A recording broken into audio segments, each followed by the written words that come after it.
La devise de la France, c'est liberté, égalité, fraternité. Alors, la liberté, n'en parlons plus, puisque le 30 octobre dernier, Macron a fait passer une loi comme quoi on n'y avait plus droit. C'est-à-dire que maintenant, la liberté n'est plus un droit, maintenant c'est une tolérance de la part des politiciens. Donc, tant que vous pouvez bouger de chez vous, vous circuler, faire tout ce que vous voulez, on vous le tolère. À n'importe quel moment, ils peuvent retirer cette tolérance. Donc, le droit à la liberté, oublions-le. En revanche, il reste aussi le droit à l'égalité. C'est-à-dire que si vous êtes riche et puissant, vous n'avez pas d'impôt à payer, mais si vous êtes le petit peuple, alors là, il faut que vous payiez pour ceux qui ne payent pas, justement. Donc vous payez un peu plus de taxes, d'impôts, etc. Et ça, c'est ce que les politiciens appellent l'égalité. Et puis alors, il nous en reste un quand même, qui n'a pas encore été attaqué, ni par des lois, ni d'aucune manière, c'est la fraternité. Alors, qu'est-ce que c'est la fraternité? Eh bien, la fraternité, c'est qu'est-ce que vous faites avec votre frère? Si votre frère, il est dans la merde, vous allez lui tendre la main.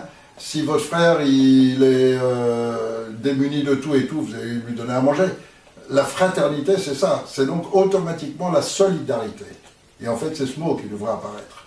Et donc, si, en tant que Français, on se sent solidaire de l'autre Français, alors quand il est en détresse, on lui tend la main. Là, il est clair, et je crois que maintenant ceux qui veulent passer un peu de temps sur les réseaux sociaux, sur Internet, vont tout de suite voir, mais de partout, ces vidéos de femmes dont on a enlevé les enfants, de femmes dont l'enfant a été vacciné, qui est devenu autiste, et tout ce monde qui se révolte contre la pédophilie institutionnalisée, la pédophilie légale. Ça, c'est monstrueux. Mais pourquoi? Et c'est normal qu'eux la souhaitent, c'est pour leur profit personnel. Et ils sont en train de fabriquer des proies en France. Donc vos enfants aujourd'hui, ils sont en danger. De toute façon, s'ils sont vaccinés intellectuellement, ils ne seront jamais au niveau qui devrait être le leur. Mais en dehors de ça, ils seront aussi très probablement ou malades gravement assez rapidement, ou malades à très long terme, mais avec des maladies graves et chroniques.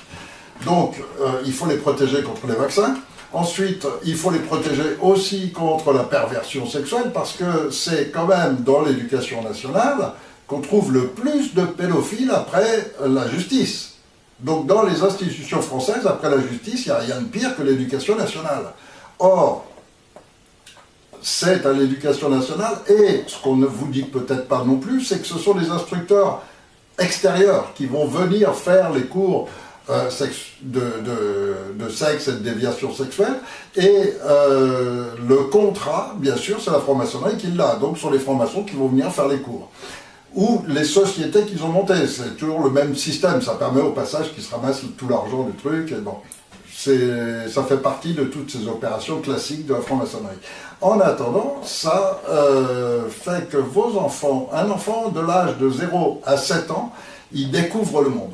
Pour lui, quand il sera adulte, etc., il va s'impliquer dans le monde. Donc ce monde, il est en train de le découvrir, de 0 à 7 ans. Et là, donc, les pédophiles, ce qu'ils veulent, c'est faire découvrir à vos enfants qu'ils doivent être ouverts à toutes les possibilités, pour que s'il y a un vieux monsieur qui le prend par la main, il va le suivre gentiment sans rien dire, et puis s'il lui demande des petites choses, il va trouver ça normal, puisque c'est ce qu'on lui enseigne, comme normalité. Et donc, ça c'est quelque chose que veulent les pédophiles, mais que la morale de la civilisation humaine a refusé pendant 5000 ans, et que Macron aujourd'hui vient essayer de contrecarrer.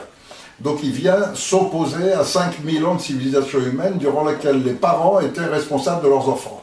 Et pour tous les parents du monde, quand on a un enfant, c'est sacré. C'est nos enfants. Il n'y a personne qui a plus de droits que moi sur mes enfants. Et ça, c'est une évidence qu'à mon âge, j'ai encore vécu avec mes enfants. J'aurais même pas imaginé une seule seconde que quelqu'un puisse me dire c'est obligé de le vacciner, c'est obligé qu'il subisse ça à l'école. Mais c'est un truc de fou. C'est inimaginable un truc pareil. Mais n'empêche que le mec, il essaye de le passer. Bon, alors, qu'est-ce qu'on fait? Il y a plein d'appels, plein de mouvements, d'appels de toutes sortes pour dire qu'on refuse tout ça. Parce qu'effectivement, ça va faire une génération totalement sacrifiée.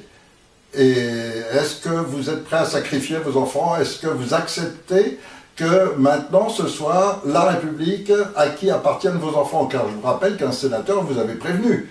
une femme sénatrice française, en plus de tout ça, parce que c'est un plan mondial, hein, il n'y a pas qu'en France. Une femme sénatrice française a dit très clairement lors d'une émission de télé que les enfants ne vous appartiennent pas. Vos enfants, ils ne sont pas à vous. Ils appartiennent premièrement à la franc-maçonnerie. Enfin, à la République, eux, ils disent. République, franc-maçonnerie, c'est la même chose. Et donc, est-ce que vous acceptez que vos enfants ne vous appartiennent plus? C'est ça la vraie question. Alors, si vous acceptez, ben, amenez-les à l'école et puis remettez-leur et puis laissez-les faire ce qu'ils veulent à vos enfants. Vous en foutez.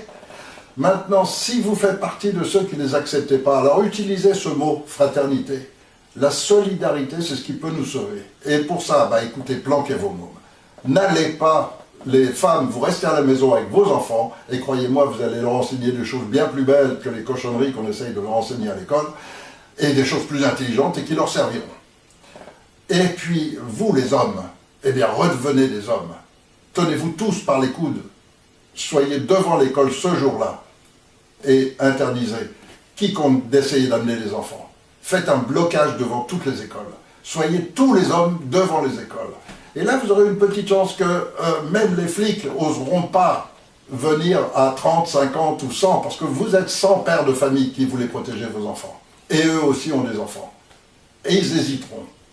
Et là, vous allez faire un blocage sur toute la France. Si tous les hommes se mettent réellement à se tenir coude à coude, et si vous êtes assez nombreux et que vous bloquez les écoles comme ça, et que c'est à chaque fois des hommes, pendant que les femmes gardent les enfants à la maison, vous rétablissez la normalité de la famille, la normalité de la civilisation humaine, face à ces gens qui essayent de passer des lois inhumaines.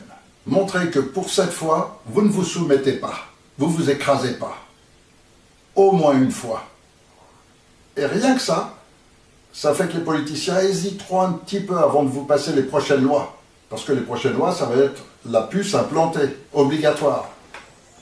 Et donc, ils hésiteront, ils attendront un peu plus longtemps avant d'essayer. Et peut-être que si une fois au moins vous avez su réagir en disant non, quand ils essaieront de passer la puce, vous saurez que c'est possible de dire non. Et ça peut complètement transformer. En tous les cas, ça transformera la vie de vos enfants.